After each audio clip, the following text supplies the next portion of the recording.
నమస్కారం. క్యాటస్ devotion channel ఇస్తున్నా. పాఠాలు చెప్పే లెక్చరర్స్ ఆర్ టీచర్స్ తప్పు చేసినటువంటి పిల్లలని దారిలో పెట్టాలి. చేసిన తప్పుని ఎత్తి చూపుతూ పదే పదే వారిని కించపరుస్తూ మాట్లాడితే చివరికి వారికి ఏదైనా అయితే దానికి బాధ్యత మీదే. హైదరాబాద్లో వాసవి ఇంజనీరింగ్ కాలేజ్, అందులో సెకండ్ ఇయర్ చదువుతుంది ప్రియ. ఆమె ఫస్ట్ ఇయర్లో ఉన్నప్పుడు మరి తెలిస్తే చెల్లిందో తెలియక తీసుకుందో మనకు తెలియదు. ఆమె అయితే నాకు తెలియక సెల్ ఫోన్ తీసుకెళ్ళినట్టు అన్నది. చెకింగ్ చేస్తున్నప్పుడు సెల్ ఫోన్ దొరికింది. దాంతో ఆమెను డీబార్ చేశారంట.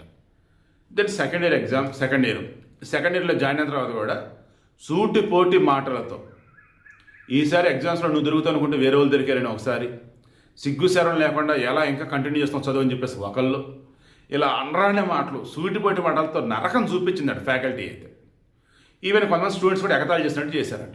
ఇక తట్టుకోలేక ఇక నేను కాలేజీకి వెళ్ళలేను, ఇక నా వల్ల కాదు, అమ్మా నాన్న నన్ను క్షమించండి, తెలియక ఒక్కసారి ఫోన్ తీసుకెళ్ళిన పాపానికి నాకు నరకం చూపిస్తున్నారు, నా వల్ల కాదు, నేను చనిపోతున్నా, ఇప్పుడు నేను చనిపోయాక వాళ్ళు అంత సంతోషంగా ఉంటారేమో అంటూ పాప మా అమ్మాయికి ప్రియ చనిపోయింది, ఆత్మ చేసుకుని చనిపోయింది. వాళ్ళ అమ్మ నన్ను అల్లల్లాడిపోతున్నారు. పోలీసు కేసు ఫైల్ చేశారు. ఇప్పుడు విచారణ చేస్తే ఏమని చెప్తారండి ఆ కాలేజీ యాజమాన్యం? పోలీసులతో మాట్లాడుకుని వాళ్ళు ఏం చేస్తారు?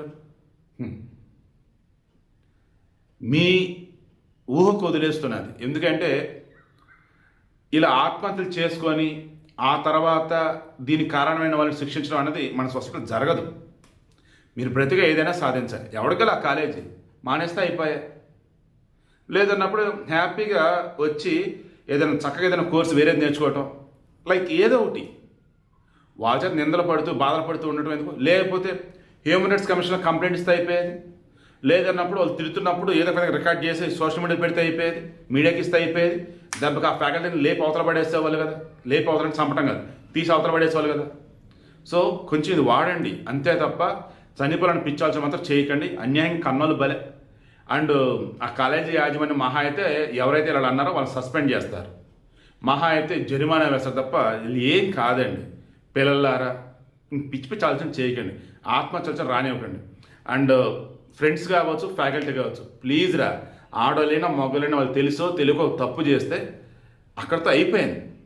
దాన్ని పదే పదే గుర్తు చేస్తే వాళ్ళు కుల్లబడవద్దు, అన్యాయంగా వాళ్ళని బలి చేయొద్దు.